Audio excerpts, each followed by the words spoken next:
thing is, until you can erase 3 Februaries, shut up. Bang! Quality over quantity. LeBron has beaten some of the best competition in NBA history. He's the GOAT emoji. I will not cuss. I will not cuss. I will not swear. I will not swear. Where sports is the base, life and fun are the results. This is the Brian Snow Show.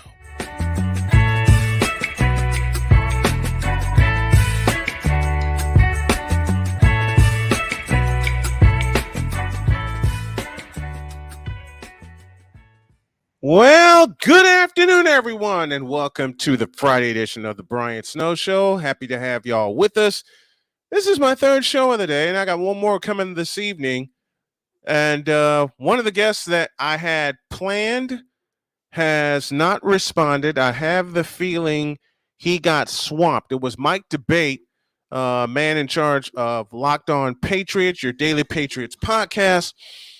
And I don't think I'll be able to have him today. But on this 2-hour special, I'm awaiting a response from Victor Locke, to see if he can come in and pinch hit.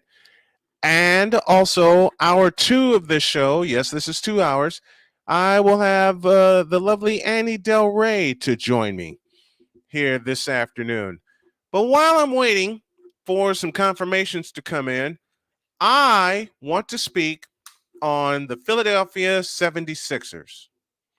And I know I'm going to get in trouble and I'm going to get yelled at by a lot of people that picked the Sixers to win this series. But I have some thoughts. About that. First off, Sports Bettors, your favorite sports book, BetUS.com, is back for our 29th year of NFL action. You can have live in-game betting, incredible odds with daily odds boosters, props, and parlays, fast payouts, and exceptional one-to-one customer service. We got it all. Log in to betus.com or call 1-800-792-3887. That's 800-79-BET-US. BetUS.com, where the game begins. And we're also presented by the Be Daring Foundation, changing the stigma of mental health one conversation and one story at a time. Let me offer these thoughts about the Philadelphia 76ers. In the immortal words of the late great Dennis Green, they are who we thought they were. You take a 3-1 series lead against a team that you are far inferior from. Far superior to, and then that happens. Really? You allow them to tie the game at 3 apiece. You allow them to tie the game at 3 apiece? You idiots. This is why I will never, ever in life trust the Philadelphia 76ers as long as Doc Rivers is the coach. Because they've allowed the inmates to run the asylum. You understand? They've allowed the inmates to run the asylum. It just seems that wherever Doc Rivers goes since 2010, there have been issues, and lots of them. With any Doc Rivers coach team since 2010, that was the last time they got to the finals, there has been, well, I'll say it honestly, no nerve. Inside the feedback zone, David St. Dennis, the David 3000 Network, joining us here from Massachusetts. Eric Kwan joining us from Los Angeles. And Ryan McCoffey joining us as Game 6 of the Celtics series is why Jokic, not Embiid, deserved the league MVP. Agreed. Nikola Jokic should have been the unanimous MVP for a third consecutive season, period. He should have been the second unanimous MVP because he plays and continues to play a whole lot better than Joel Embiid. In my opinion, and this is one man's opinion, Joel Embiid does not have the full package to be an NBA star, and yet he is treated as an NBA star when he's not. I want y'all to let that sink in. I want y'all to hear my words again. Joel Embiid should not be treated as an NBA star because he is not. He is not an NBA star, period. He's just not. Because last night showed you what kind of NBA quote unquote star he is. In the final 5 minutes of the game, and Cole Johnson pointed this out on Snowman in the morning, he touched the ball only once.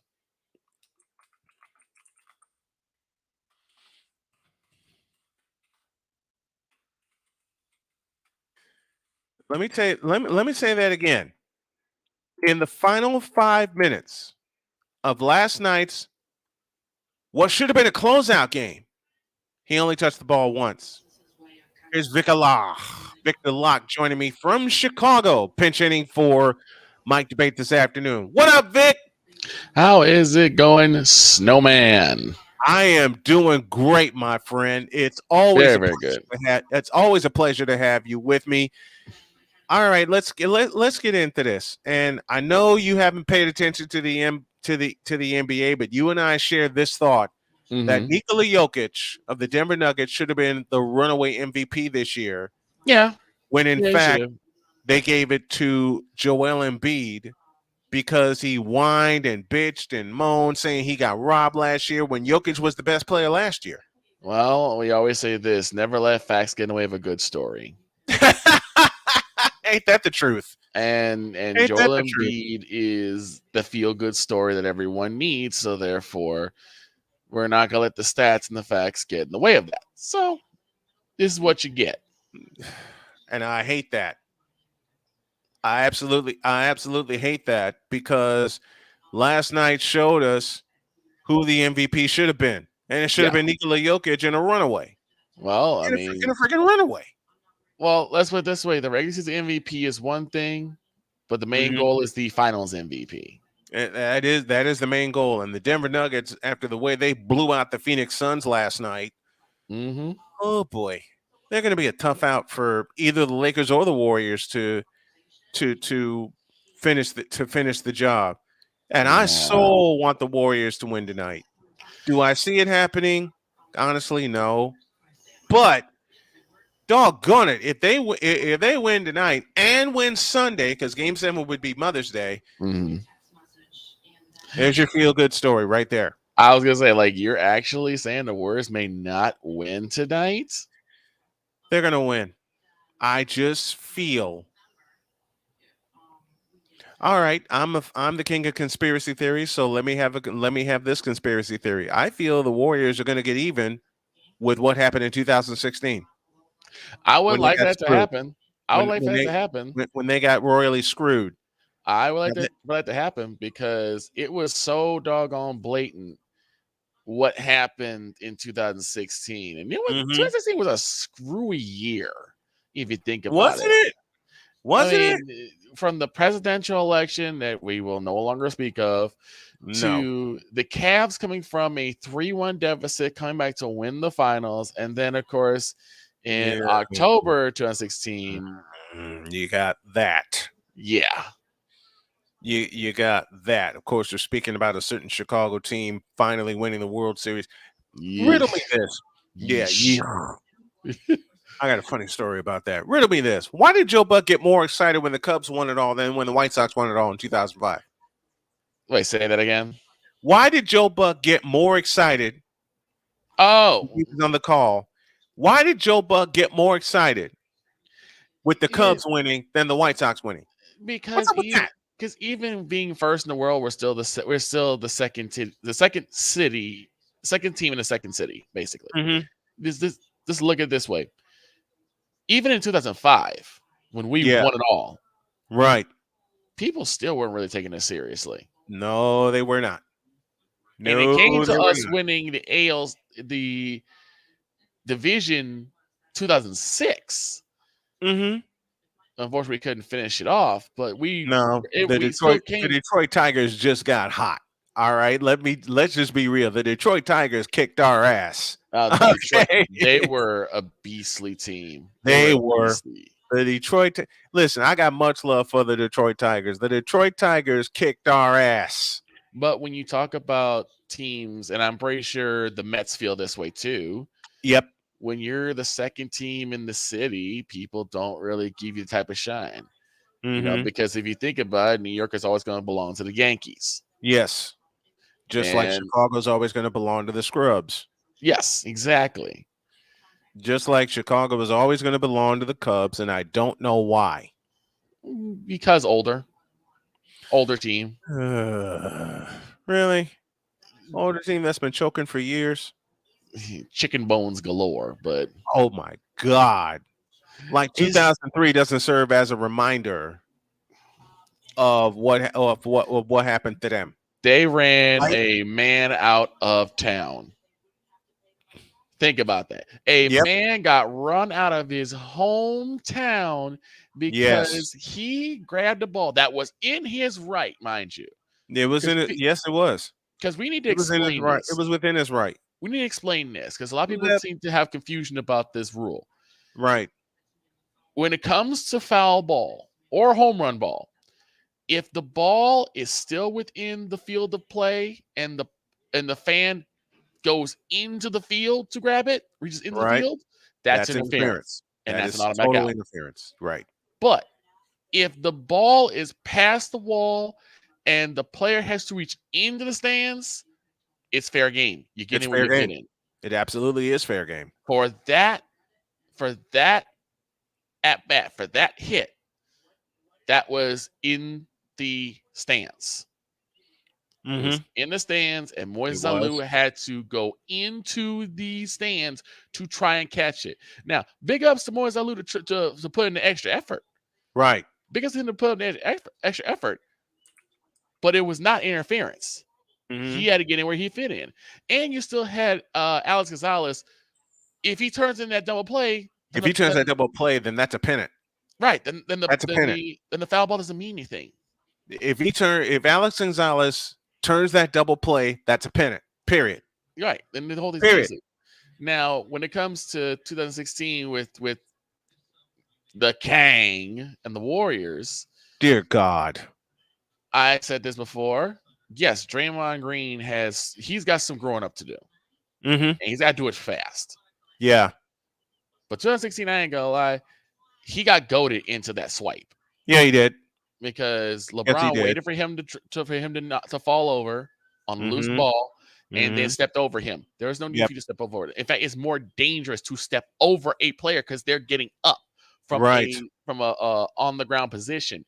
That trips you up. That can cause you injury, cause them injury. It's better to go around them. Yes. Rather than go over them. LeBron went over Draymond. Draymond took that swipe and he got caught with a flame because he had two other priors. Yeah. Same thing with Moses Moody in game 4. Right. Or game 3, I beg your pardon, against Anthony Davis. Right. Moody goes to the ground. Davis goes to the ground. Davis gets up and Moody's trying to brace himself to get up, and then they called a flagrant foul 1 on Moses Moody. What? I mean, it's what in the blue hell was that? If we're going conspiracy theories, let's remember. I mean, we still have the situation between the Kings and the Lakers from way back, 2002. You know. Oh dear God! For you and I, that's an hour-long conversation in and of itself. Yeah. That's an hour-long conversation in and of itself. Fun series. Very fun series. Very fun series. Very fun series. There's a lot of conspiracy theories we can throw about. The thing is that on the floor, the Warriors got to get it done. Period. And Jordan Poole, we need you. He gonna start getting called Jordan Sprinkler in a minute. Yeah. Need Jordan Poole. All right, I think we got our schedule situated. Annie Delre will join me at the top of the hour. Victor Locke joining me here. Thank you, Cole Johnson, for that. Victor Locke joining me here. We're due for a break. When we come back, more with the thoughts of Victor Locke. Oh God. The original Think Drink is back. Level up with proven ingredients formulated to crush your competition. No gimmicks, no jitters, no messing around. Just high-potency results that keep you moving day or night. There's a new nerd in town, and we came to play. Nerd Focus. Smarter than energy. One of the great things about ordering meals from Mother of Macros is that you can do it from the comfort of your own home. Click the national or local delivery link to access the menu, and we'll ship the meals right to your door. We understand you won't always have time to plan, shop, prepare, and cook to provide healthy nutrition for your family, so the process is simple and saves you hours. We know you're busy, so our meals are professionally prepared and packaged. You only need to heat them up and enjoy. We provide macro-balanced, delicious meals, chock full of fresh, local ingredients with none of the stuff you don't want to eat. Plus, our menu changes every week, keeping your taste buds wanting more. We take care of your meals so you can worry about everything else on your list. Mother of Macros.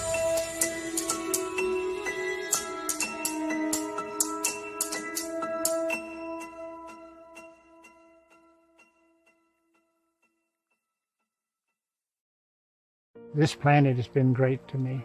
It's given me gifts that I can't even explain. It's given me adventures and memories I'll never forget. And Battleborn, I think, has given me the opportunity to go beyond and give something back. How can I be a better custodian to this planet and the place I live? That's where I am with Battleborn. Let's make the planet a better place.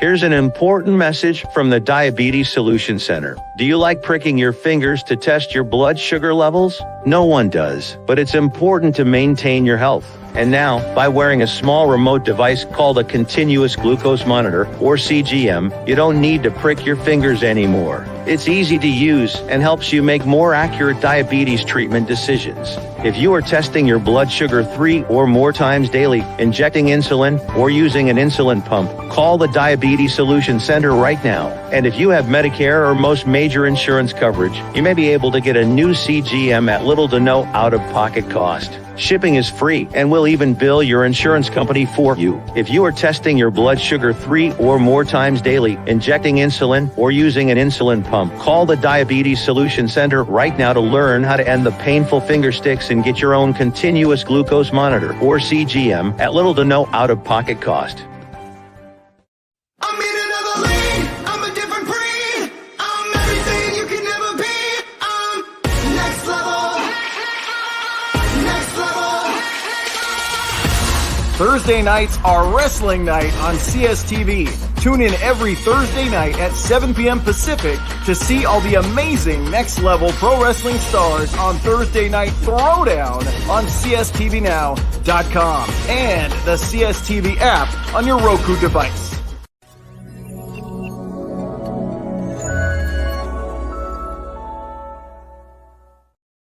Welcome back to the Brian Snow Show. Victor Locke has joined me, pinch hitting for Mike Debate, who unfortunately couldn't make it this afternoon. And Mike, we just hope you are well and that you're okay, buddy. He probably got swamped with all the NFL schedule coverage. And speaking of which, I have a bone to pick with you. With me? With I you. I don't control the schedule. Wait. What do we always say? Now, to you. To me, like, I don't control the scheduling. So I know you don't. I know you. None of us do. But October 8th, you're coming to your Cowboys are coming to San Francisco and going to leave with an ass whooping. I was gonna say, so we're going into San Francisco and we're leaving with an L, is what I'm hearing. You're leaving with an ass whooping. Because we've talked about it, we've analyzed it, we've scrutinized it. It's going to fall on Dak Prescott once again. Yes. Watch. It's going to fall on Dak Prescott and no O-line. So None. So they're going to get beat again. Why don't your Cowboys fix this problem? Knowing the fact that the second half of the game against San Francisco in the playoffs, they got mauled. Well, okay, the offensive line did their job in the first half. In the first half, let's give them credit where credit is due. The offensive line of the Cowboys did their job in the first half of the game. Second half of the game, San Francisco turned up the pressure, and the Cowboys couldn't deal with it.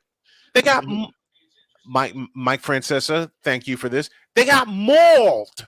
Who And you is know the rant calling? where I got that from. Yes, who is calling the plays for the Dallas Cowboys?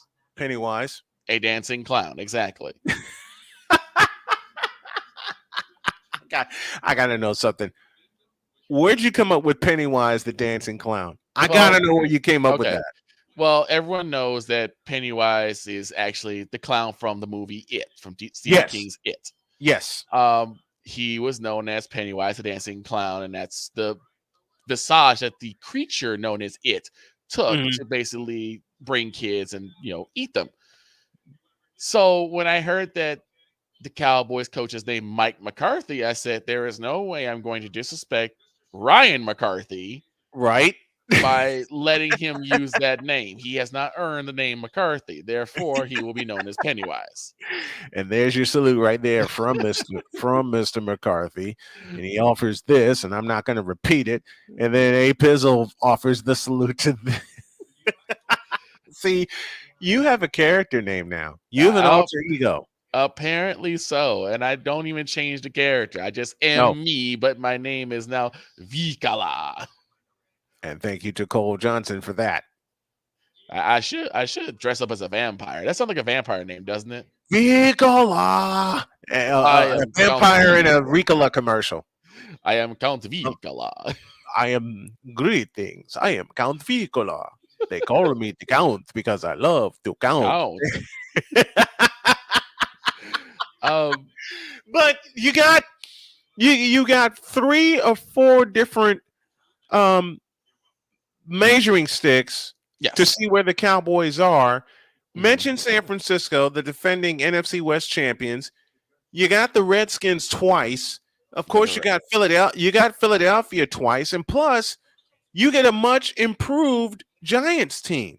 So the East is going to basically make us their whipping boys. Again, I still think we can take the Redskins because I have not seen much of their improvement. So I think, especially Thanksgiving, for some reason the Cowboys just play lights out on Thanksgiving. Yeah, they do.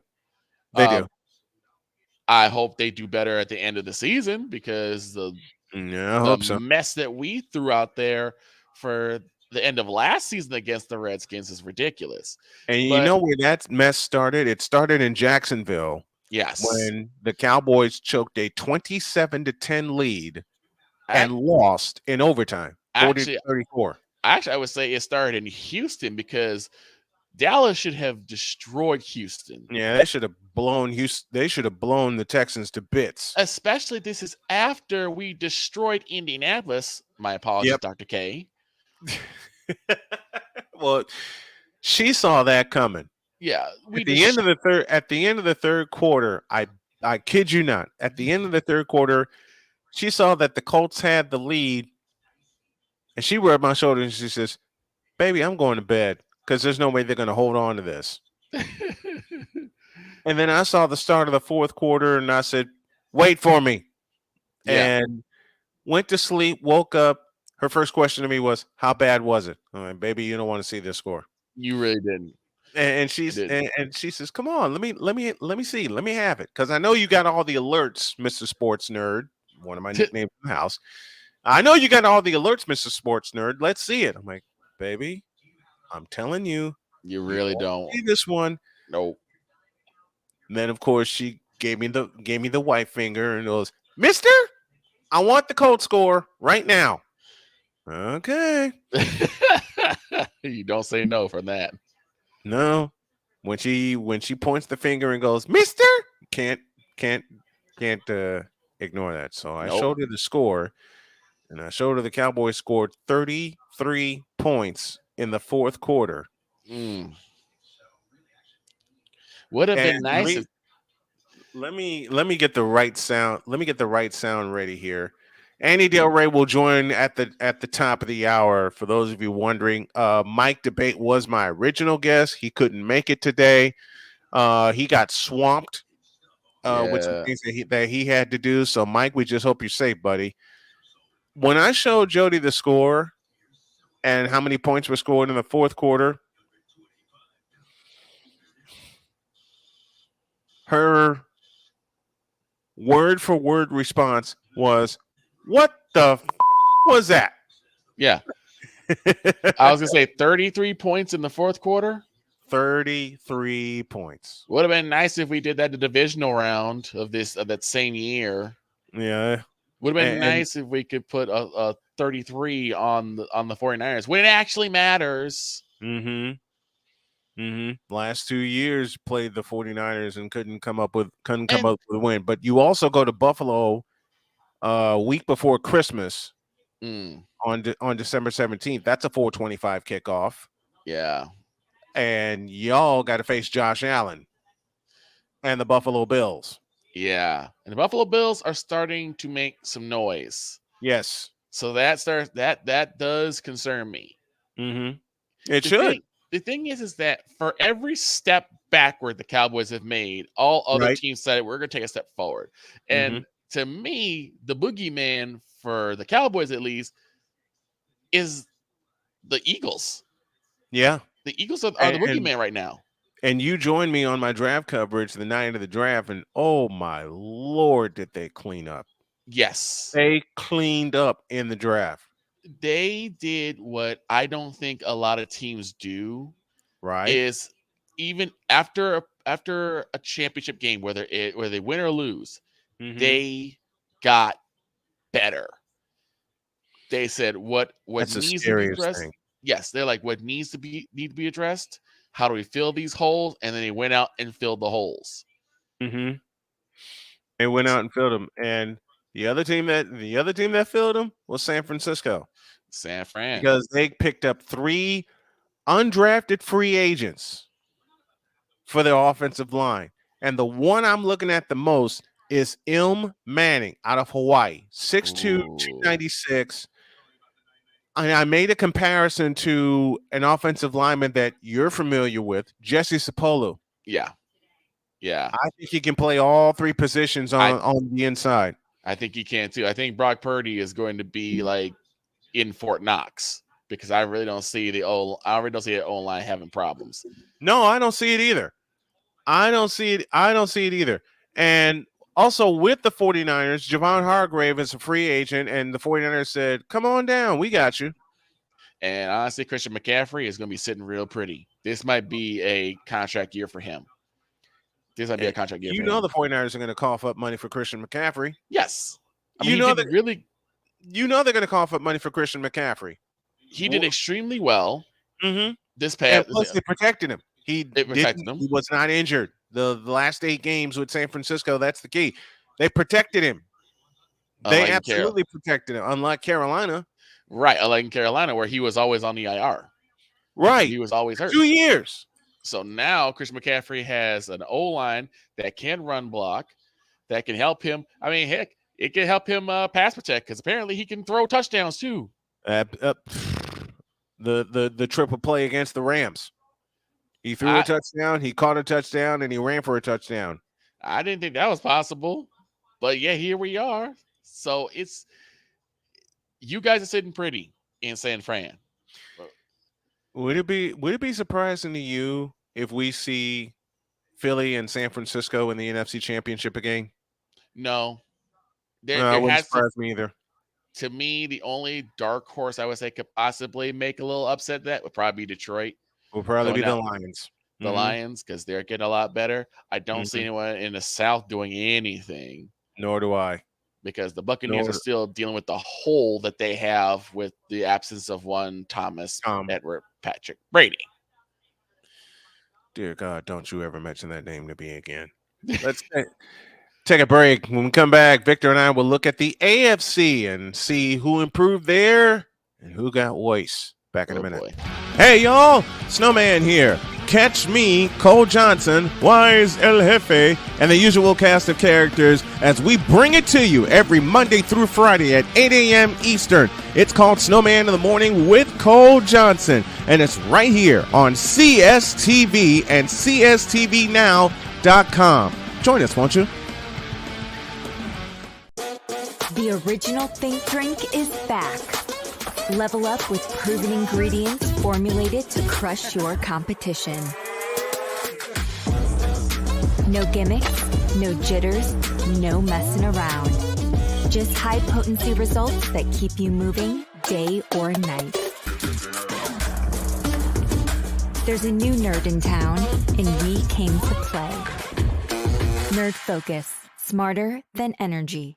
SeatGeek is the ticketing app for fans like the high five strangers got. Game-winning interception. First down. Just a nice, solid tackle. If you're in arm's length, you will be swapping skin with this extrovert.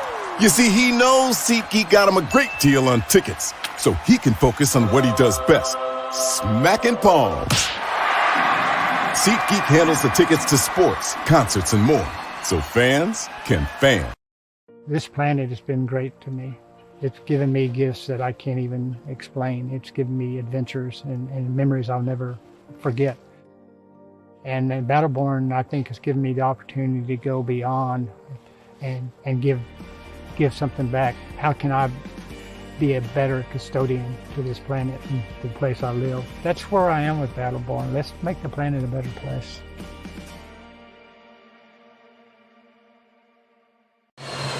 Sure. We all know ghosts exist. I'm getting a really dark energy. But if you trying to hunt them, there's one simple rule you gotta follow. What the hell was that? Guys, hurry up and get the hell out of there. No matter what happens, stay calm.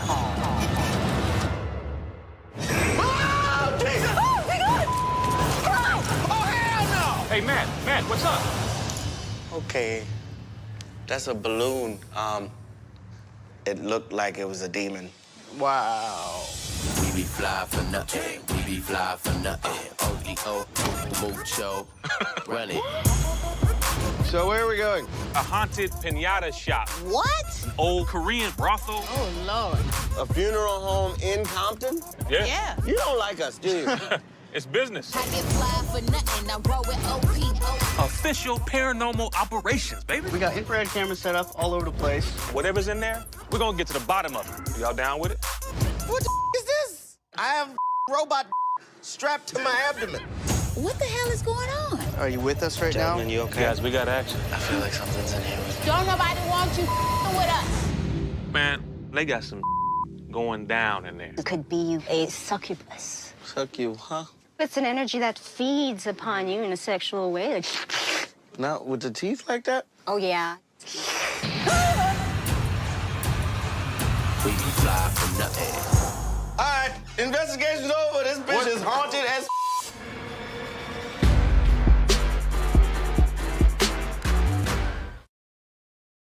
Welcome back to the program. Vikala pensioning for Mike Debate.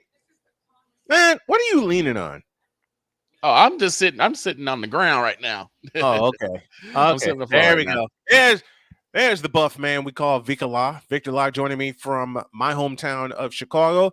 Listen up, sports bettors. Your favorite sports book, BetUS.com, is back for our 29th year of NBA action. And we are inside of the NBA playoffs. Yes, With we the are. industry's biggest signups of bonuses up to 200%, BetUS offers our members the opportunity to cash in on all your favorite sports, including NBA, UFC, and Major League Baseball. There you go. If you're looking for live in-game betting, incredible odds with daily odds, boosters, props, and parlays, we got them. How about fast payouts and exceptional one-on-one customer service? We got that too. Log on to betus.com or call 800-792-3887. That's 800-79-BET-US, betus.com, where the game begins. And old snowman cautions, please gamble responsibly. The bet slips turn on Monday, and BetUS will have a big part to do with this. I'm going to get the website all shaped up and everything. Since there are people that don't believe that we can do this, we will do this. And later on tonight, you'll see the premiere episode of The Musings of Vikala. And Antonio Clown, you're next. Oh, yeah. Oh, We'll he leave is that- definitely next. He's next. This is where Victor will share his musings on weird things, crazy things, all that stuff. 8:00 Eastern time tonight on Snowman Multimedia. All right. Well, since we're talking Detroit Lions, actually we're going to go to the AFC. But before we go to the AFC, there's one other lineman that San Francisco signed in free as an undrafted free agent that I'm licking my chops to see. And his name is Joey Fisher. He played at Shepherd, Okay. 6'5" and 300 pounds, even 300. 3-year starter and team captain with NFL size, toughness, and athletic qualities. He bullied his level of competition on a regular basis. He's thick and powerful with the clinch strength and balance to sustain blocks through contact. But a move up in competition will surely test him right out of the gate, which is what I expect. Yeah. For him to be tested, but I also expect him to be a bully in the NFL. Let's go to the AFC, and of course, it starts and ends with Patrick Mahomes and the Kansas City Chiefs picking up their second Super Bowl title in 4 years. My question to you, Victor: can anybody touch the Chiefs right now? Yes, no. I always say never say never, but right, man, right now Kansas, it's easy being a Chiefs fan right now. They play really good football. Patrick Mahomes has just shown that he is not a fluke, that he is a young up and comer. Not even young, he's made it. All of that. All right, Patrick Mahomes is all of that. All right, let's just be real. Patrick Mahomes is all of that. Now, I still think Cincinnati is still going to be a good contender. Yes, I definitely have faith in Cincinnati, the Bengals, Mm-hmm. and honestly, now it's going to see if Lamar Jackson is really worth the money that he got paid. You know, let's stop there and talk about Lamar Jackson. And I want to talk about a disturbing trend. And I know people are going to get mad at me for this, but I'm going to go ahead and say it because I said it to Victor off the air. There's a disturbing trend with black quarterbacks that I have seen, and it's getting even more disturbing. They run more than they pass. Well, they don't develop. And I mean, if you got to take off and run, you got to take off and run. But essentially, your job is to get the ball down the field. Yes. Now, you can do it running or passing. Don't get it twisted. You can do it running or passing. The late, great Steve McNair.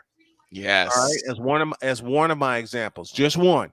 God rest his soul. I want to see Lamar Jackson in the pocket. And for that to happen, the Ravens they've got to shape up their offensive line. It's not just that. From what you just said about that trend, we have to go back to number 7 of the Atlanta Falcons back in the day. I'm talking about Michael Vick. Because Michael Vick was the exception to the rule. Yes, he was. Being a mobile quarterback who can throw, because he still had a heck of a cannon for an arm. Oh, he had a hell of an arm. Let's not get it twisted. No. He could throw the ball. But the thing with him being so mobile and having quick cuts that he could make guys miss. I mean, people were scared whenever John Chandler would go down because they knew Michael Vick was right behind him. Right. So I'll give you 2 quarterbacks right now that I can think of that learned to be pocket passers when they were scramblers. One is Randall Cunningham. Yeah. From the Philadelphia Eagles and later the Minnesota Vikings. And 2, you know very well, Steve Young. Steve Young, he had to be. But he had to learn to be a passing quarterback. He had to learn. Okay? And that's what I want Lamar Jackson to do. And again, this comes to Baltimore shaping up the offensive line because Lamar has taken a ton of hits. Yes. He's taken a ton of hits that aren't necessary. If you had the line to protect him, then you have no problem. Yes, all right? Exactly. And it's exactly what I want. If you have the line, and Justin Fields, same thing. That's where I was going. That's exactly what I want Justin Fields to learn that exact same lesson too. The problem is that now they're looking at Michael Vick as the rule and not the exception to the rule because you have more guys trying to be that running back that can also be a quarterback as well. Yeah. Whereas like I can run for 20, 30 yards and get downfield, but I'd rather you stay in the pocket, be safe, and pass for 30 yards and then go up and probably pass for 20 more and then probably pass 10 more until you're in the end zone. And that's the thing. You got to it's a quarterback driven league. You got to get the ball downfield, but I'd rather a quarterback do it with his arm than his legs. And if you have a mobile quarterback that's taking the rock for 30, 40 plus times, Justin Fields, then what do you need a running back for? Yeah. And that's how Lamar Jackson won a unanimous MVP in 2019. Yeah. That's exactly, let me look up his stats right now. That's exactly how he won in 2019 because of the flash of his running. Yeah. And that's great and all, but you need to be in the pocket, survey the field. If there are no open receivers and the defensive line is coming at you, then take off and run. See, here's the thing. He threw for 3,100 yards, 36 touchdowns, and 6 interceptions in 15 games. He only played 15 games. Right. He was selected to playing his first Pro Bowl and won his first MVP award. Of course, that was unanimous. Right. All right. That was a unanimous MVP. All right. I didn't take the quarterback rating into consideration, but I see two disturbing things. One, only 208 yards per game. When you should be about at 240. If you can effectively split the running game and the passing game, you can easily put up 400 yards of offense, but you got to run the football, part one, and part two. With Lamar Jackson, you don't need to be the team's leading rusher, which brings us back to Justin Fields, who was the Bears' leading rusher last year and got beat up for it physically. And if I'm the general manager of the Bears, I'd be absolutely embarrassed to say that. I would be embarrassed to say, well, our quarterback's our lead rusher. What about your running back? Exactly. Well, who's now in Detroit? And is going to make hay in Detroit. Yep. And 2019, Lamar Jackson rushed for 1,206 yards on 176 carries. 1,206 yards. I mean, he's responsible for 4,000 yards of offense for the Ravens, but when they needed him to be a pocket passer against Tennessee, who kept sending the house after him, he couldn't do anything. And let's not forget one Cameron Newton out of Carolina who did the same thing. Basically, Carolina messed up Cam by saying, yeah, let's make everything a read option. You cannot make your whole playbook read option. See, and black quarterbacks lately have run nothing but the read option. Yeah. They've run nothing but the read option. And Jay Spivey said it best, and this applies to every quarterback that's played, black, white, or whatever. The most poorly coached position in the 2020s has been quarterback, period. Yes, because what is a quarterback? Right. At this point, what is a quarterback? Right.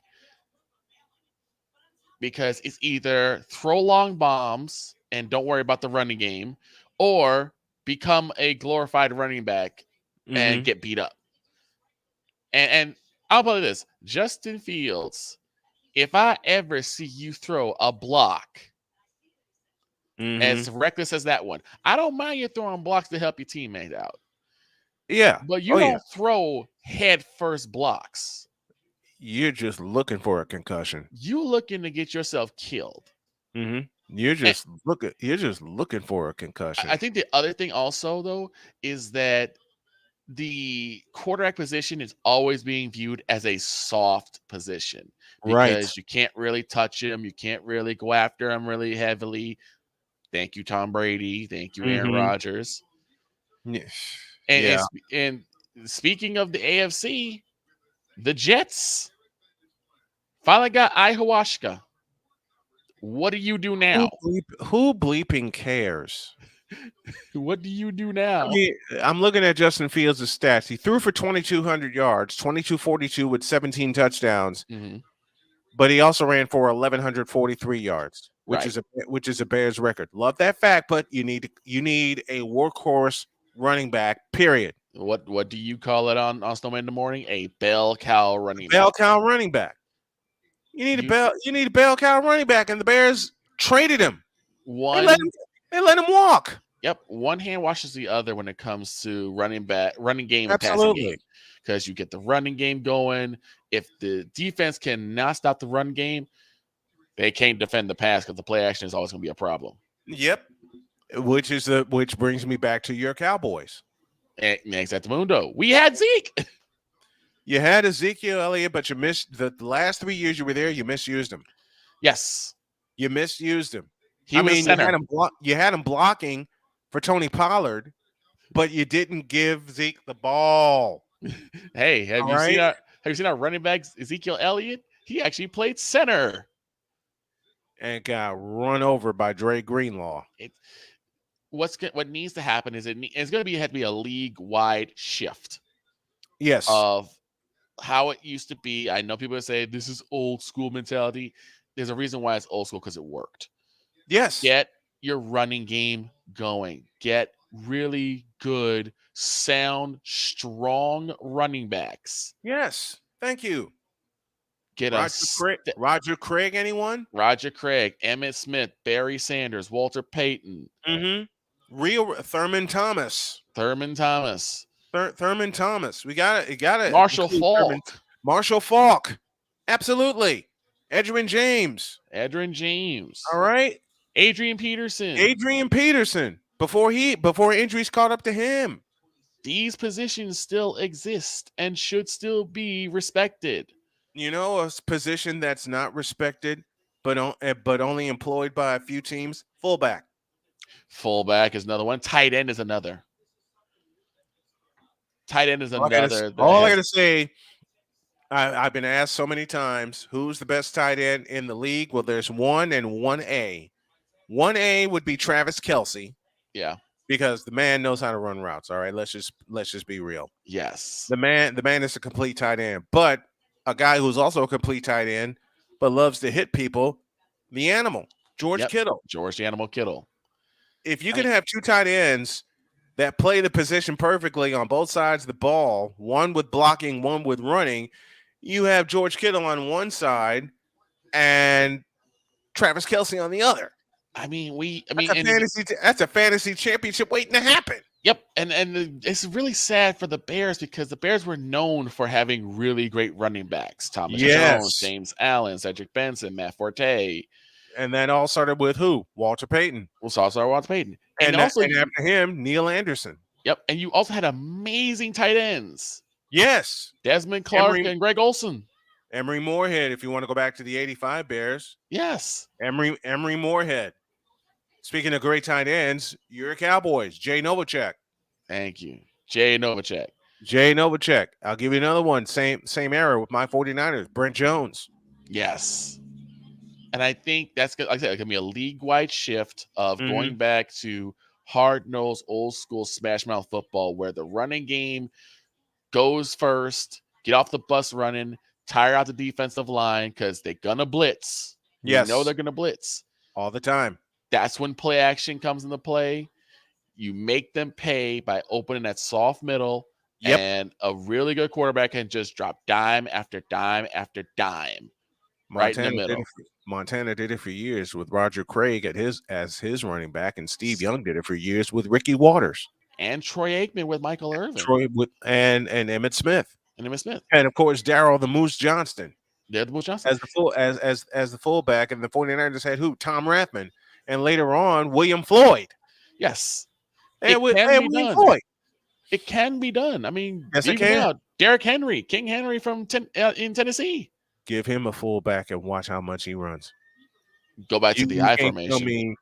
You can't tell me he won't have a 2,000-yard season if you put a fullback in front of him.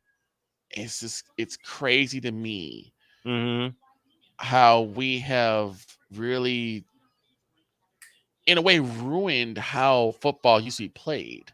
Yeah. I mean, they've gotten away from smash mouth football. I mean, it got so bad to the fact that we're now having the Pro Bowl being flag football. That's a conversation for tonight. Victor Locke joining me here, pinch hitting for Mike Debate. Thank you very much, my brother. I will talk to you tonight when we do the musings of Victor Locke. Thank you, partner. All right. Thank you so much. Oh, boy. This is going to be fun. Tonight, 8 p.m., the musings of Victor Locke. Back after this. Here's an important message from the Diabetes Solution Center. Do you like pricking your fingers to test your blood sugar levels? No one does, but it's important to maintain your health. And now, by wearing a small remote device called a continuous glucose monitor, or CGM, you don't need to prick your fingers anymore. It's easy to use and helps you make more accurate diabetes treatment decisions. If you are testing your blood sugar 3 or more times daily, injecting insulin, or using an insulin pump, call the Diabetes Solution Center right now. And if you have Medicare or most major insurance coverage, you may be able to get a new CGM at little to no out-of-pocket cost. Shipping is free and will even bill your insurance company for you. If you are testing your blood sugar 3 or more times daily, injecting insulin, or using an insulin pump, call the Diabetes Solution Center right now to learn how to end the painful finger sticks and get your own continuous glucose monitor, or CGM, at little to no out-of-pocket cost. I'm in another lane, I'm a different breed. I'm everything you can never be. I'm next level. Next level. Thursday nights are wrestling night on CSTV. Tune in every Thursday night at 7 p.m. Pacific to see all the amazing Next Level Pro Wrestling stars on Thursday Night Throwdown on CSTVNow.com and the CSTV app on your Roku device. Hey y'all, Snowman here. Catch me, Cole Johnson, Wise El Jefe, and the usual cast of characters as we bring it to you every Monday through Friday at 8 a.m. Eastern. It's called Snowman in the Morning with Cole Johnson, and it's right here on CSTV and CSTVNow.com. Join us, won't you? One of the great things about ordering meals from Mother of Macros is that you can do it from the comfort of your own home. Click the national or local delivery link to access the menu, and we'll ship the meals right to your door. We understand you won't always have time to plan, shop, prepare, and cook to provide healthy nutrition for your family, so the process is simple and saves you hours. We know you're busy, so our meals are professionally prepared and packaged. You only need to heat them up and enjoy. We provide macro-balanced, delicious meals chock full of fresh, local ingredients with none of the stuff you don't want to eat. Plus, our menu changes every week, keeping your taste buds wanting more. We take care of your meals so you can worry about everything else on your list. Mother of Macros.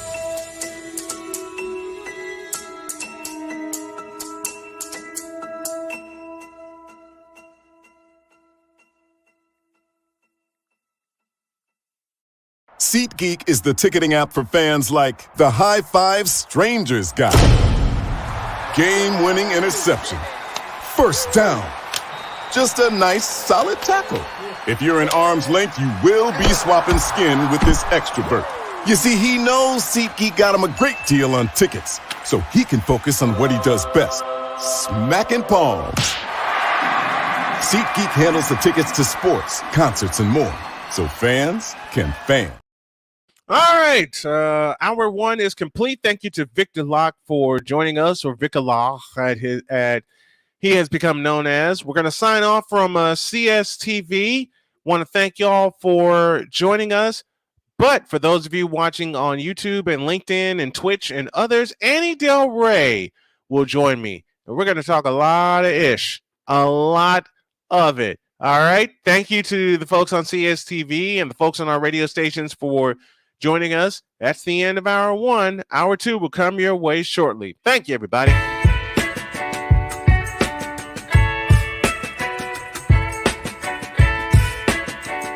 The thing is, until you can erase 3 Februaries, shut up.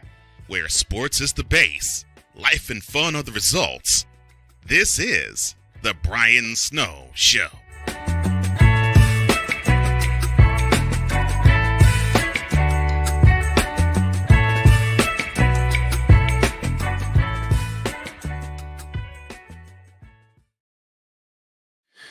And now that we have signed off from CSTV, awaiting Annie Delre's arrival, we're going to take an extended break. And when she signs in, we will come back. Thank y'all for joining us. We'll be back in a little bit. The original Think Drink is back. Level up with proven ingredients formulated to crush your competition. No gimmicks, no jitters, no messing around. Just high-potency results that keep you moving day or night. There's a new nerd in town, and we came to play. Nerd Focus, Smarter than energy. One of the great things about ordering meals from Mother of Macros is that you can do it from the comfort of your own home. Click the national or local delivery link to access the menu, and we'll ship the meals right to your door. We understand you won't always have time to plan, shop, prepare, and cook to provide healthy nutrition for your family, so the process is simple and saves you hours. We know you're busy, so our meals are professionally prepared and packaged. You only need to heat them up and enjoy. We provide macro-balanced, delicious meals chock full of fresh, local ingredients with none of the stuff you don't want to eat.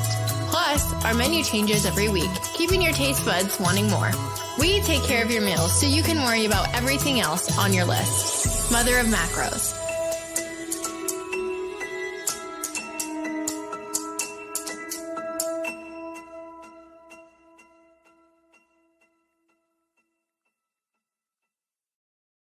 This planet has been great to me.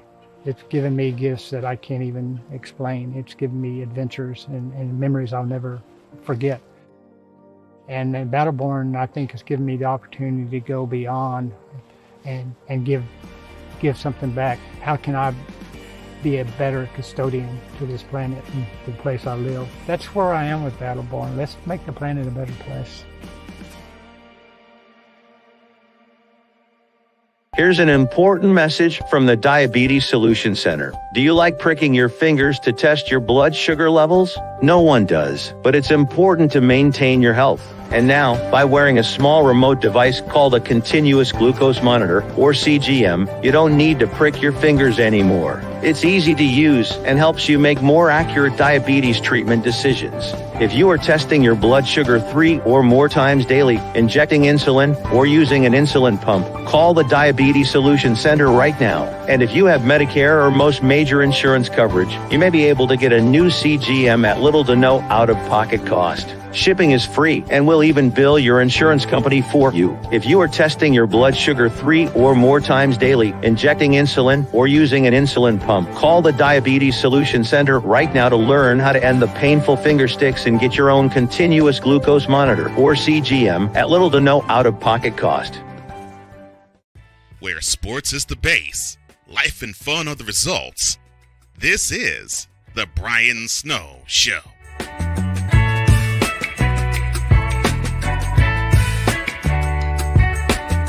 It is hour 2 of the special 2-hour Brian Snow Show. I think I'm going to make this a habit. And speaking of habits, there's a habit of a young lady who came on this show before, and we laughed the entire time. And the only thing we regret is that it was a short time. Not today. Annie Delre joins me. What's up, Annie? Hey! How you doing?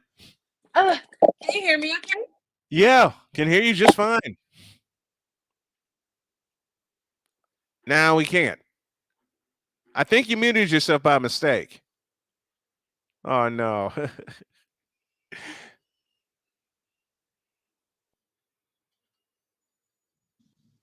I had you for It would help if I had muted myself, right? There you go.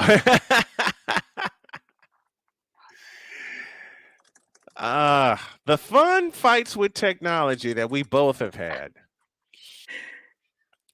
And I was going to do an interview with Annie on her program, only to find out Facebook kind of threw me in jail. Sitting there going, what? I'm so sorry. I don't know why it's freezing over here. All right. I'll tell you what, you want to jump out and jump? You want to jump out and jump back in? Yeah. Is that okay? Okay. Yeah, jump out. I'll take a break and then jump back in, and I'll bring you back in. Oh, I tell y'all, the fights that we have with technology. Good Lord. All right, let me take a break. Annie Delre when y'all get back.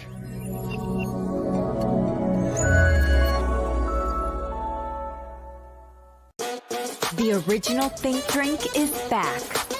Level up with proven ingredients formulated to crush your competition. No gimmicks, no jitters, no messing around. Just high-potency results that keep you moving day or night. There's a new nerd in town, and we came to play. Nerd Focus. Smarter than energy. One of the great things about ordering meals from Mother of Macros is that you can do it from the comfort of your own home. Click the national or local delivery link to access the menu, and we'll ship the meals right to your door. We understand you won't always have time to plan, shop, prepare, and cook to provide healthy nutrition for your family, so the process is simple and saves you hours. We know you're busy, so our meals are professionally prepared and packaged. You only need to heat them up and enjoy. We provide macro-balanced, delicious meals, chock full of fresh, local ingredients with none of the stuff you don't want to eat.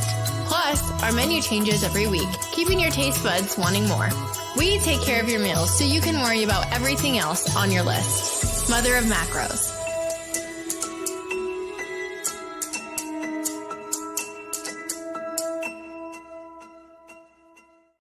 All right, we're gonna try this again, and y'all see the problem that we've had with technology. Here's Annie. What's up, Annie? Oh my goodness. Thanks for your patience. Oh, do you know how many fights I've had with technology over here? And I host 2 daily shows. It's the AirPods. It's the AirPods. They're killing me. Let me do this. This is why I stay tethered. And these wireless headsets I have cords with it. I've learned to deal with it. If I try something with the AirPods, knowing me, and me starting to do a lot more walking and getting back in the weights, if I even try AirPods and they fall out, I'm screwed because I know I'm gonna step on them. oh, so I mean, you're gonna see me touching them the whole time because they're gonna fall out of my ears. I get it. Trust me, I get it. This is why I love the over the head headsets better. You know, I tried it Yeah. with the earbuds here in studio, but it just wouldn't work. Annie Delre is with me for the second hour of the Brian Snow Show. I want to thank you. I want to thank y'all for joining us, and thank Annie for coming on. And you sent me an updated version of your book, which is frankly, since we're not on CSTV, which is frankly titled "Shit I Should Have Known in High School." Man, I couldn't stop laughing because if you go back to, I went back to my high school years, 86 through 90. All right. Yeah. I see every lesson in that book, and I'm thinking, what the fuck was I missing? Where was it? Where was this shit when I was going through it? Oh my gosh. I've had a few adults say that. They're like, damn, I wish I had this. Exactly. Like, yeah. Some adults are like, I need this now. What do you mean high school? Like, I'm going to be 51 in July. My wife's going to be 51 come June. I'm going to show her this book, and we're both going to start cracking up. And then I know Jody. She's going to, wait, where was this shit when I was growing up? What made you write the book? Now that we can explain it in frank fashion, what made you put the book on? What made you do it? Okay, so I originally wrote it for my sisters. They're twins, and Yes. there's a big 12 gauge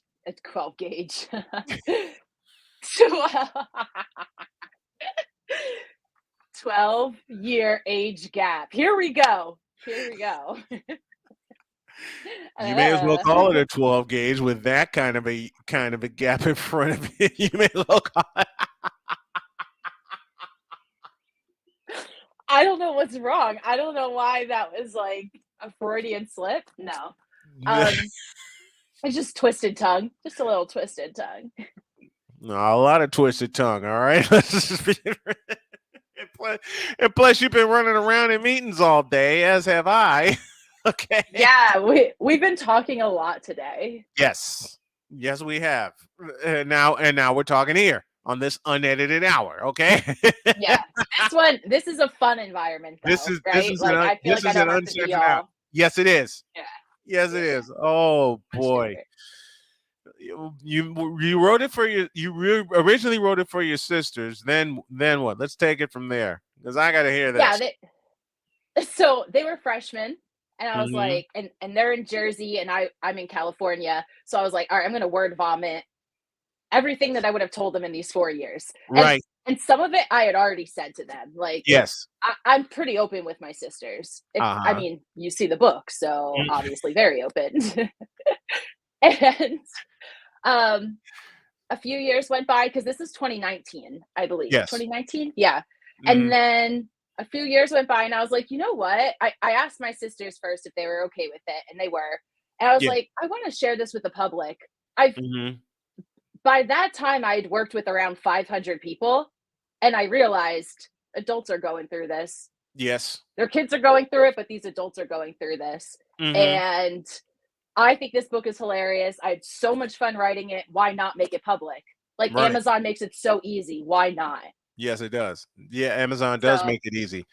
Hell, I got a couple books in the works. I'm going to put up this summer. One of them, I already have the title, From Homeless to Husband. And that's the short story of perfect. how I met Jody and what we've been through in 5 years together, 4 years of marriage. And I plan to release that on her birthday, paying all kinds of Ooh. homage and honor to my beautiful wife. So with that book and the first version I read, again, I said, where was this shit when I was growing up? And then I looked at it again. And it's like, wait a minute, where's this shit now? All right. Yeah, totally. Right. I'm like, wait a minute, where's this shit now? All right. And it's like you said, adults are going through this Yeah. and and I know they're looking at the book going, wait a minute, forget forget the part about where was this growing up. Where is it? I need this shit now. Yeah. Right. Totally. Like it's never too late. What's it? N- It's never too late. Yeah. I guess it's never too late. It is never too late. And it was just so much fun reading it and then reading your follow-up to it, your latest edition, which is absolutely hilarious. I may write a follow-up to that yeah. detailing my years from a boy's standpoint because man, Totally. you think they don't need this now? Try again. Especially Yes. now with my experience of 27 years being around student athletes. You get it. Yeah, because mine's all about women. Mine's all about gals. Right. Right. And now I'll you know what? I'm gonna put it on my list of projects in the fall. I'm gonna do a follow-up to it and tag you and put it from a boy standpoint because I can relate some stories from 86 to 90 at Fanger High School in Chicago that piggybacks off of everything you wrote about. Everything from getting ready for class to getting ready for prom and everything. And I didn't go to my prom in 1990. I was away at a science competition in Champaign, Illinois. Nerd alert. Nerds unite. If I had to listen, if I could make that choice again, whether to go to prom or go to Champaign, Illinois, I'd go to Champaign, Illinois in a blink. I didn't go to my prom. I got drunk with kids that were in their 20s. That's what I did. I love it. Like, I didn't even do something cool. I didn't even like yours was something that added to life. Nope. Got shit faced with people I shouldn't have been hanging out with as a kid. That's what I was doing. And going down to the beach. That is fabulous. I could, you know what? I could follow it up with shit I learned my year in college away at Northeast Missouri State. Because that year opened my eyes to life. All right. Yeah. Oh, I'm going to take a sip too. That year. Do that too. That year, 1990, 91, learned so much about life. It's like, okay, fuck the classes. I'm learning life. All right. Did I go to class? Yes. Did I pay attention? No. Because there was too much shit around me to distract me. Let me be totally real. The one thing I will say that I picked up was my love for sportscasting. Because I already had it when I listened to Bulls games back home in Chicago. Then I had the chance to work with the student station and learn from the guy who was calling the women's games at Northeast Missouri State. And like, okay, this is how this works. And then he handed me the headset for a half of a women's game, and I knew I was in love with that profession.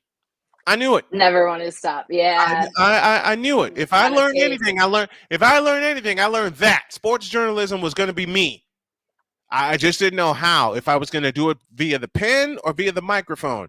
Well, the microphone is a lot easier to me than the pen. They say the pen is mightier than the sword. Bullshit. Microphone is better. Yeah, totally. You need the tonality. You need to hear, you need to hear the tone and Yep. the intention behind it. It's not the same in words. It really isn't. That's why I stopped writing articles on my website, because I feel there's a disconnect. When you write an article, do people read it? Of course. But do you connect with them? In my eyes, no, you don't. But if you Not in the same way. No, not at all. But if you put your voice to it, then they hear you and they see in their mind, they see your words and they connect with them. That's huge for me. Yeah. That's why I'm getting ready to do my audiobook, because the people close to me are like, Annie, I hear you when I'm reading it. I hear it in your voice, and it makes it even funnier. Mm-hmm. So I want people to hear the tone behind it. When you do your audiobook, I'm playing it, and there's going to be laughter abound in my house. I'm just saying. Listen, I told Bill Schoenig, the voice of the Spurs, I get first dibs on his audiobook, and I'm getting ready to purchase it. I get first dibs on your audiobook when you're done. Yeah. I get one of the first cuts at it.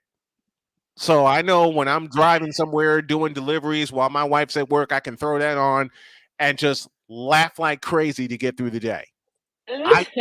When you do your audiobook, I get first dibs. I'm saying that right now with everybody that's watching. I get first dibs on that.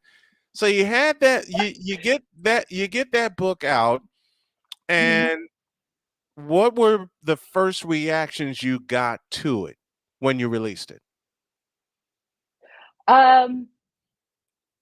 People loved it. I mean, they definitely were talking about how funny it was. That was one of the things.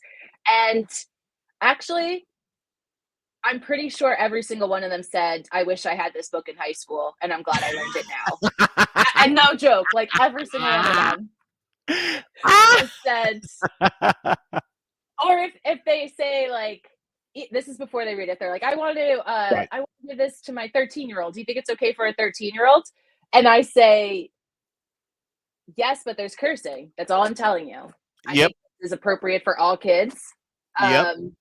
Because it's stupid to think kids aren't cursing in high school. Exactly. Like, I'm here to shatter your world if you don't think kids are cursing in high school. If you look, if you're living in a shadow realm, if you don't think kids are cursing right now, okay? Because I heard my parents swear all the time, especially my dad. I heard my dad swear all the time, and I'm telling myself, okay, I'm not going to use those words. Then I got introduced to Richard Pryor. Then I got introduced to Eddie Murphy.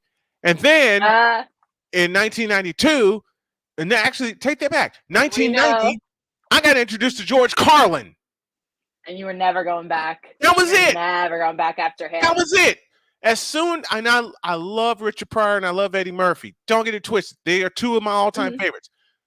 But the moment I got introduced to George Carlin and his special, What Am I Doing in New Jersey? When he was talking about driving, I was hooked. And yes, I had that with a bunch of beer and a bunch of chicken in a friend's room. Yeah, it's just like thinking that people aren't having sex in their teens. Right? I'm like, come on, people. We don't have to talk about it if you don't want to, but as a parent, you have to be a complete idiot to think your kids aren't even thinking about sex. Exactly. I had a mom tell me the other day her 15-year-old boy, who already had 3 girlfriends by this time, that he didn't really like girls, that he doesn't have sexual attraction. You don't, and she's like, that's why I leave them in his room alone. Right. Right. What do you think they're doing in that room? She's like, I don't think they do anything. Wanna bet? Let me try. Let me repeat my question. Wanna bet? Just to be so naive, like just so naive. Yeah. She's like, I don't think his friends curse. I don't think so. Not at his school. I'm Well, like, yeah. woman, I went to Catholic school and I cursed my face off. If anything, you should be more worried about those kids. Yes. Come on. Come on. Oh man, Canes Dolphins 89 joining us from Miami. Salute to you as well. Salute to David 3000 Network, David St. Dennis for joining us on this unedited, uncensored hour of the Brian Snow Show. And y'all know I'm going to post this on the podcast this afternoon a little later. Man, for parents to not know, especially parents of sons, all right? I've been there. To think they're not to think that their hormones are not going absolutely crazy? What the fuck are you living under? What are you right? What fucking rock? And let's unturn the rock. Because okay, I'll try to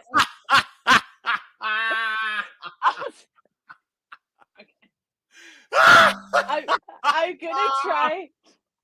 I'm gonna try not to make it too serious, but not talking about it is how like teen pregnancy happens. Yes. Because you never ever ever talked about this. Mm-hmm. And ignorance is not bliss. Your No, kid has it's no not. idea. Your kid has no idea. None. So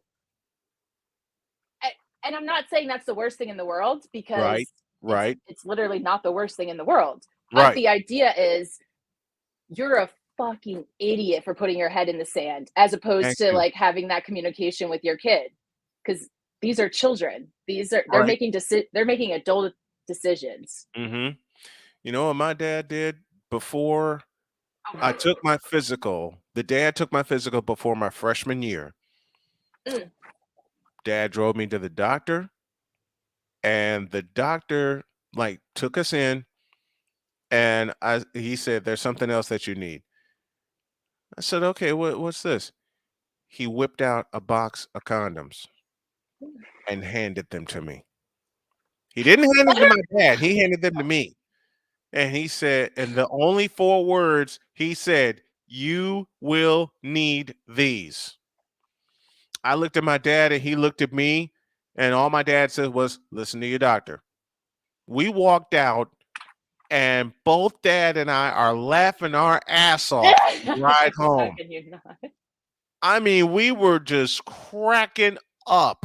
I mean, I haven't turned 14 yet, and my dad, I understood what the doctor was saying. My dad understood what the doctor was saying. And on the ride home, a very important question came up when Dad said, "How the hell are we going to hide this from your mother?" I said, "Pop, I don't know." So we get home, and he said, "Hide them in your dresser, quick." I race upstairs, and I put them in the top Auspicious. drawer of my dresser. Mom was in the basement working on something. And that's when Dad pushed me in the house and he said, "Get upstairs and hide this shit quick." I'm flying upstairs. I put them in the top. I put them in my top drawer, close it, close the doors. Think, okay, we're safe. Couple days later, my mother Don't even walked in my room and said, "Brian, I'm borrowing one of your sweatshirts. Where are they?" I said, "They're in my dresser." And the moment those words left my lips, I went, "Oh shit." You're done. You're done. You're done. I fly upstairs, and my mother has the late. box. It way too late. The moment late. those words left my lips of where my sweatshirts were, I was a dead ass. Because Yeah. Mom is holding these in her hand with, look, You've dealt with mothers when they get a shock, or in this case, a shock and a half, and you see how big my eyes are. This is how big my mother's eyes were. This is how big they were.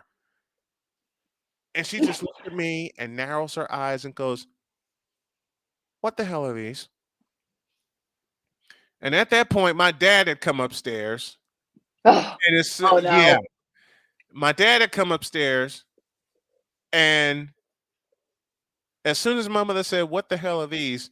my dad did this. Wait, to you to say don't say anything, or he was gasping as well? To me to not say anything. Okay. And also to me to not laugh. And also I've for never him seen not, these in my life. and also for him not to laugh. Because dad wanted to crack up Of the course same he way did. I did when my mother was holding a box of condoms that her 13-year-old hid in the dresser. And it's just even funnier because you're not even sexually active. Right? It's even funnier because it's like because you're not even. Listen, Doc equipped me immediately. All right? I was just taking a physical to go to high school. I was just taking a physical, and the doc whipped out that box and handed it to me, and all he said to me, like I said, was, "You will need these." And then my mother found them while searching for a sweatshirt, and she knew. I think she did it on purpose because she knew which drawer the sweatshirts were in, which was 3 drawers down. Oh. I All right? mean, rookie mistake putting it in your top drawer, but Very also you were much. a 13-year-old boy. Yes. You were a little you were a boy. Yes. Very much a rookie mistake, but doggone it, I learned since then. I moved my sweatshirts to my closet, so they don't go digging in my. So my sister nor my mother go digging in my dresser again. I'm like, oh no! My gosh! You understand what I went through? You understand why I'm going to follow up your book with this with one of my own, and I'm going to be jumping all over the place. It's not. I will warn y'all right now. When I do this book, it's not going to be in order. I'm gonna jump all over the place. Whatever thoughts I have, that's the chapter right there. Okay. I'm gonna be jumping all over the place. Annie Delre joining me this afternoon, second hour of the Brian Snow Show. Thanks for joining us, man.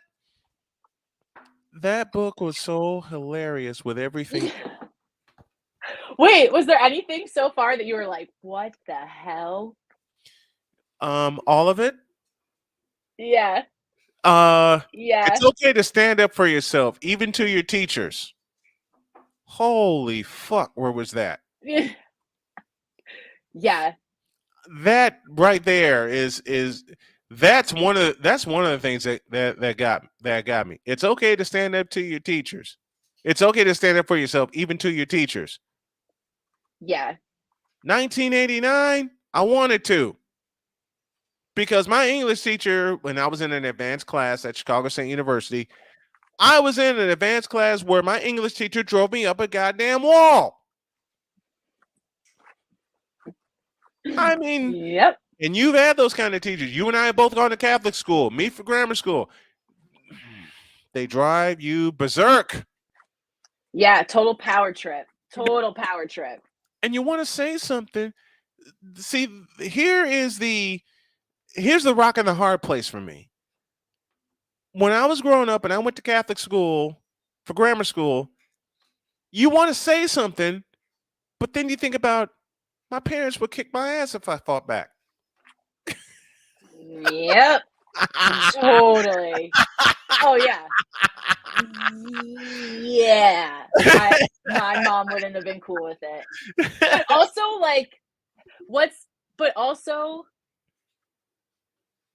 there's a way to call someone out and not be disrespectful. Right. The problem is when you are power tripping, you don't want anyone calling you out, whether it's a respectful way or not. No, you don't. Yeah. Whether it's you don't want anybody. If you're on a power trip, like you say, you don't want anybody calling you out. But if someone does call you out, then your temper is going to go through here. And you flex. And there was no phones then. There was None. no one documenting this shit. So it Nope. was the teacher's word against the kid's word. There could be And- 30 kids in the class saying the teacher did this, and they're gonna say, And 99 "Believe times the out of teacher." and 99 and a half times out of 100, they'll be in favor of the teacher. 99 and a half times out of 100. That halftime where that half a time where the student actually has an advantage, that's wiped out because all the teachers will come together and say, he didn't do this. What? Yeah. Or their parents paid for it. Their parents had this so the kid didn't get in trouble, because why? They'll take away their funding. They won't give you that donation, especially the religious places. Come on. You think they want to rock the boat with money? St. Margaret of Scotland School, Chicago, Illinois, 99th and Troop on the South Side. My first education into life was there. And not even before we walk in the building to start school. How many kids, because there was a little place called the Goodie Bag up the street that had all kinds of sugary goodness and also had a couple of video games. So if you had any piece of your allowance with you, and if you go to a Catholic school, you can forget it because the parents holding all the money. But if you had any piece of your allowance with you, any piece, you're not buying a school lunch with it. You're taking your ass up to the goodie bag and you're filling yourself up with sugar. Right. I mean, totally. You're not buying a school. Hell, let's just be real. The parents bought the school lunch anyway. But you don't want to eat that shit. Not when it's time. Not to start the day. No. No, and not when there's sugary greatness down the street. We get dropped off in the parking lot by the school bus. Dear God, help me. And wait for the bus to leave. As soon as all the buses leave, we're tripping our asses up to the goodie bag. Block and a half away. We got time before the first bell rings. You better have your ass there five minutes before, because if the bell rings and you're not in your seat, you're locked out. Oh my God, the dramatics of it all. And that is the ultimate for a kid in Catholic school that drills into your head. You've been there. Be on time, and you're full of sugar, and you try to get there on time, and you get locked out. They make an example out of you. You're full of sugar. That's Find so the lie. true, though. Right. Find the lie. Right. And then they're like, I don't know why he's hyperactive. Wow. Why can't he sit straight? That's so weird. You would think it would wear off in gym class. No. This is same with like the testosterone. Like, because we're kids, we're freaking wired. We're out of control. Right. Yep. Yeah. I mean, you only get 40 minutes a day to let some of that shit out. And that was in gym class, and that didn't work. I mean, how are you going to let out all the energy in 40 minutes? When you have a day's worth of energy, right? Exactly. You have a day's worth of energy. How the hell are you going to let all that out in 40 minutes? That's not happening. And as soon as the bell rings, when that is over, we're like, wait a minute. I'll give you the perfect example. We were playing baseball in the parking lot, and it was close to my turn to, taking a swing. Man, do you know the moment I got to the plate, I heard, okay, time's up. You got to go back to class. What? I love that they didn't even say you're the last swing. They're like, nope, wrapping it up. They didn't give me a swing or anything. I love that you remember that. I was on deck. I was taking my practice hacks. I've watched enough Chicago White Sox games. Okay, I can swing a bat. Yeah. Okay, we're going back to class now. What? Yeah. I was so mad when that happened, and I was seething and I was boiling anger the rest of the day. Not to mention I'm still full of sugar. Part one. Part two, the school lunches sucked, but they were paid for, so you had to eat them. And that carton of milk, that little bitty ass carton of milk that they gave you, you think that's going to calm the sugar rush down? No. No. Not a chance. they're supposed to I give know you exactly what milk you're talking about. I know yes, exactly what milk container you're talking about. where you find people, where you find pictures of people, you're wondering who the hell is this person on the milk carton, on the Yeah. milk carton, and you didn't know, you didn't notice, you didn't pay attention to it, and I don't want to drink this, and you didn't have another choice. No. You didn't have another. You didn't have another choice. I'm thinking back. I don't think aside from a water fountain, I don't even think my school gave water. No, we had a water fountain. My That's kind Catholic grammar school, we lined up and as a class went Yeah. to the bathroom. I mean, as a class, I remember this as just as if it were yesterday. We lined up, boys in one Yeah. line, girls in the other, in our uniforms, and we marched to the bathroom. And come out one at a time.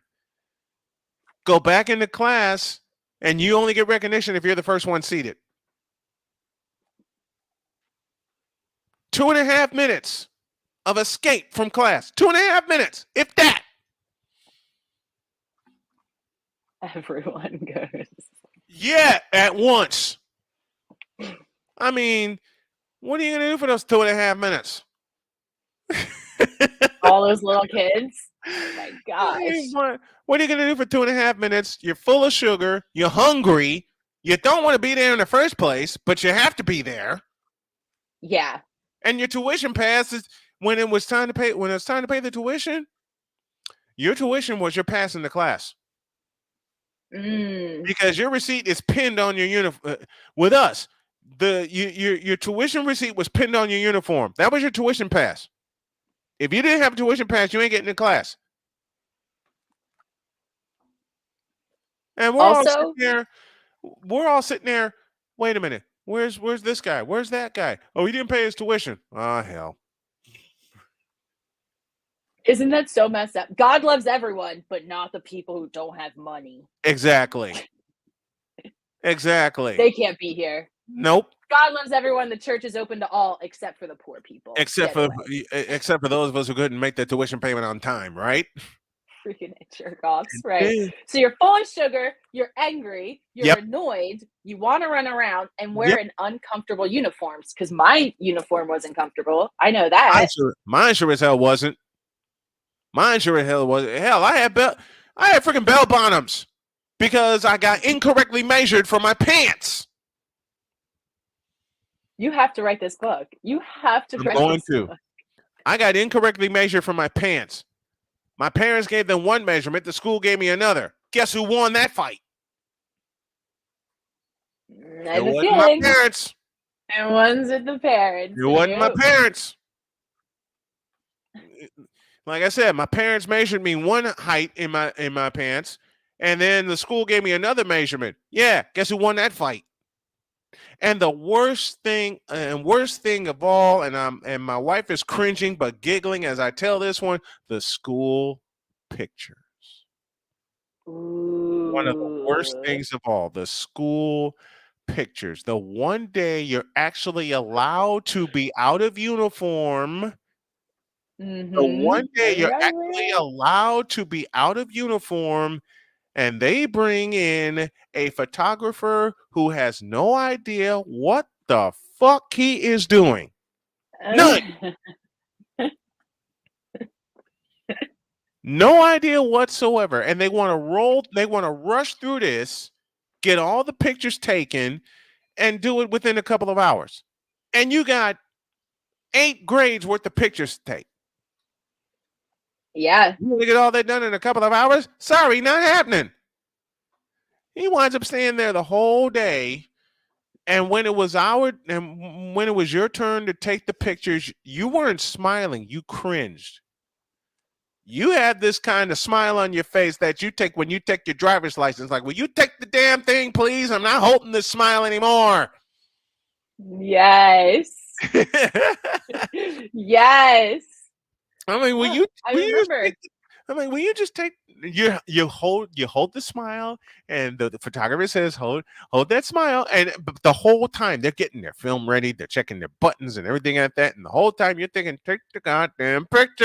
I can't hold this anymore. I can't. Yeah. Yeah, you end up looking like You end up looking like a monster. And your parents want to hand out this picture to your relatives. Don't do that. now looking back, I'm like, you were so stinking cute. How did you not know like this is adorable? But at the time, you're like, this is so embarrassing. My forehead's huge. Exactly. And like for girls, it was tweezing your eyebrows too much. So it's like, oh, Mm-hmm. I have no eyebrows and I look ridiculous. And for boys, what do you think it was? The hair. The hair. Because half of us, no, 3/4 of the boys had afros, myself included. Ooh. Myself included. I walked around with an afro and didn't care. Then Just the, lived life. the haircuts got shorter and shorter and shorter, and by 1986, didn't have an afro anymore. I had hair, but it was short because my dad cut my hair. But the pictures we took for the 86 year, 85, 86, good grief. And this is where we're allowed to change it. No, we weren't allowed a change of clothes. We were allowed 2 changes of clothes because we were graduating. These are Oh. yep. Mhm. They took the regular pictures for the yearbook and for the class, and then we took our graduation pictures. That was the only time my pants fit. I just realized that fit. I was so unattached to high school. I remember the day of senior pictures, one of my gal pals texted me and said, "Where are you?" And I was like, "What do you mean?" She's like, "It's senior pictures. Like, you're supposed to be here." I was like, "Oh, I'm not going then." And she's like, "Your parents will be disappointed if they don't have like a senior picture." And I lived really close to the school, so I pull up, I think I was sunburnt too. I was just like, "What are we doing here?" And they're like, "Delre," because my last name's Delre. So they're like, Right. "D is we're close to the Z's." And I was like, "All right, I won't take a picture then." And my teacher's like, "No, no, no, you're getting a picture. We've been looking for you for hours, Annie." And I was like, "Oh, well, I'm here." Hey. Oh my god. I don't even own a yearbook. That's how much I don't care about high school. Right. And I wish kids understood the idea that like that time doesn't matter in your life. Don't get arrested, Mm-hmm. but that time doesn't matter. Right. Right. Well, my parents drilled into me how important education is, and some of the tidbits I've taken from high school that I've learned, I've carried with me, Mhm. especially when it comes to sportscasting, because I always make this joke with my family, and they make it back to me. What the hell am I going to do with calculus when I'm a sports announcer? All I need is the Who's gonna do anything with it aside thank from you, math? Like, except for right. professional mathematicians. All I need are the 4 basic operations: addition, subtraction, division, and multiplication. That's all I need And that's for given the most people. yep, given my profession and most people, that's all I need. That's Yeah. all I need. Kids people are like killing themselves in AP calculus. I'm like, "Are you freaking kidding me? Yeah, You're not even going to school for this." Like, exactly. you're going for gender studies. Why are you killing yourself? I went to college both at Northeast Missouri State and at Chicago State and thought computer science would be the thing. Got in a Mhm. programming class both times and hated it. Yeah. Hated it. And then I made the switch from computer science to what ended up being sportscasting, what ended up being broadcasting, started as speech and theater. And I made that switch during the 92-93 year. And I thought I made the switch successfully because I brought it in and I showed my dad. I'm like, Yeah. hey, dad, I did something. And he took a look and he said, okay, your mother is not to see this. I support you, but I don't know if she will. Your mother is not to see this. I want you to hide it. Another secret. Another secret. And God rest my parents. I miss them both. But I put it on my desk with a lot of books on top of it. But somehow my mother saw the yellow piece of paper indicating a major You're change. so bad at hiding things. I was You're terrible. so bad at hiding things. I hid them in plain sight. I hid things in plain sight. My mother found it, and this is one of the first times I stood up to my mother. And she said, "Can you explain Ooh. this? I thought you were going for computer science." And I said, "Mom, I hate it. I hate computer science. I hate programming. I hate everything that has to deal with programming. So I'm going to pursue a major that I actually love and actually have been thinking about since I was 10 years old." And shocked the daylights out of my mother. She's like, "Well, you've been thinking about this?" Yes. Do you know how many Bulls games I've listened to and recorded over the years? And my dad would sneak me bricks of tapes, cassette tapes, this big, because I wasn't to use my mother's tapes anymore. I could not use my mother's cassette tapes anymore to record Bulls games or anything else I wanted to record because I became an audio maven, like I said, when I was 10 years old. My dad comes up to my room one day and he points the finger and he says, "You can't use your mother's tapes anymore." "Yes, sir." And then he reaches into his pocket and "Here, use these." There's like 10 cassette tapes in this package.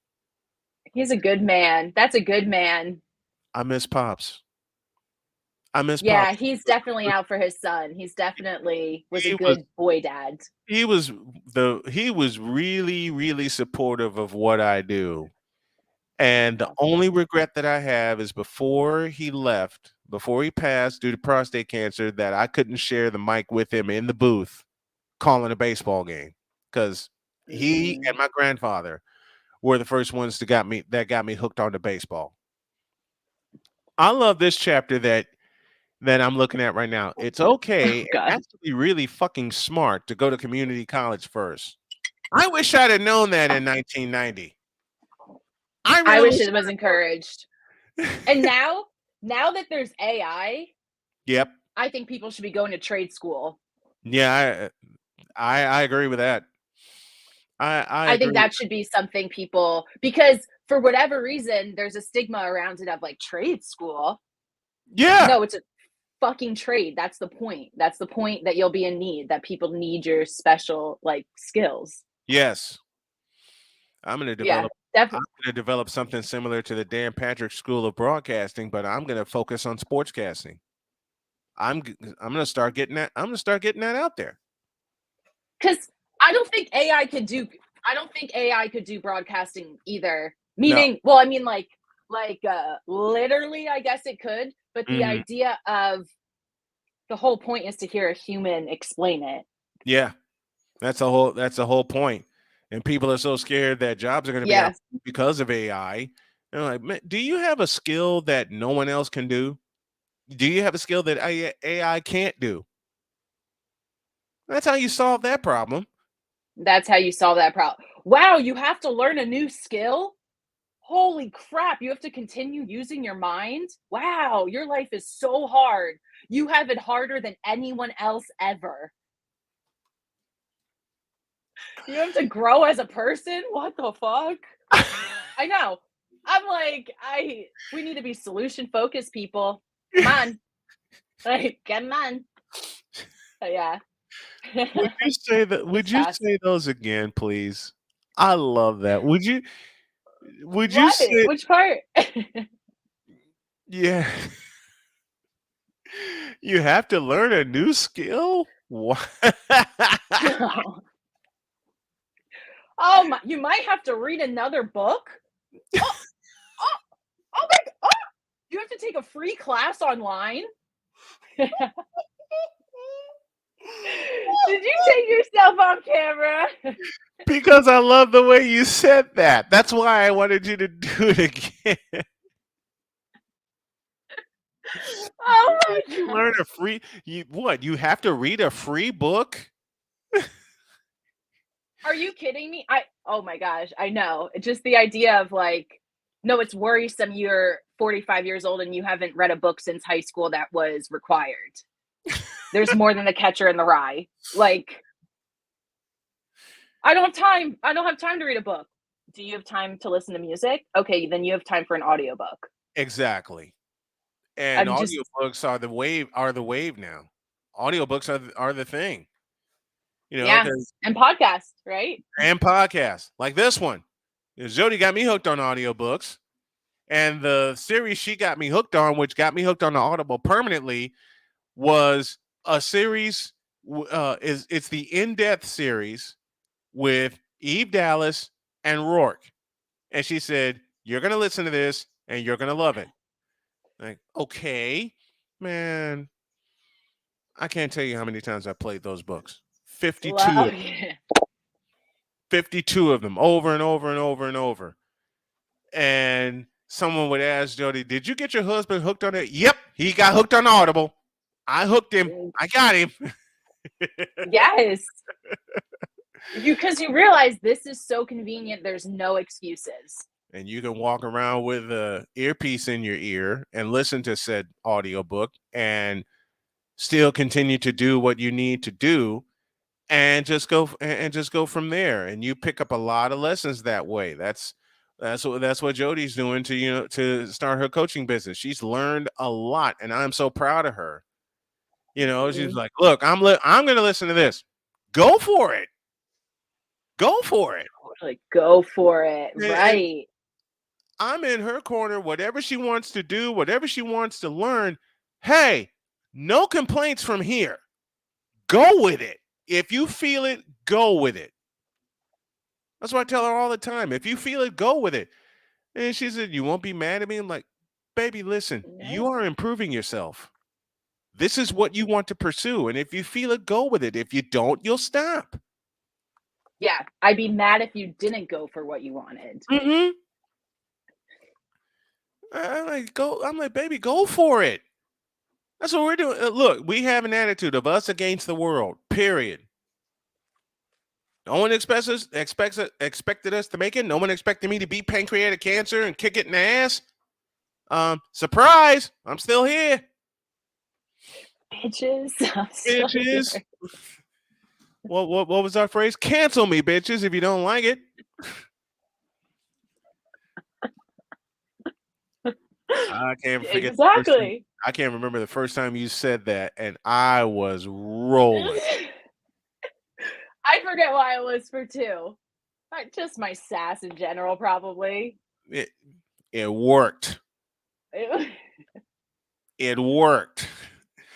This is Annie Delre joining me on a special second hour of the Brian Snow Show.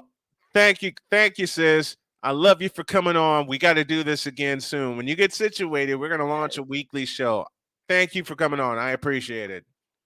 Thanks for having me. I appreciate it. You're the best. Thank you. Thank you so much.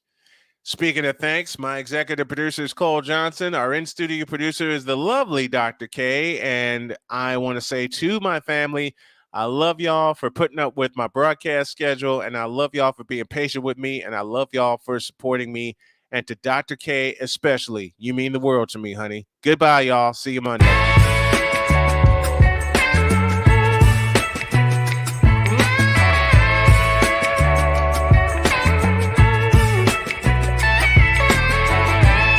Thank you for tuning into The Brian Snow Show, where sports is the base, life and fun are the results.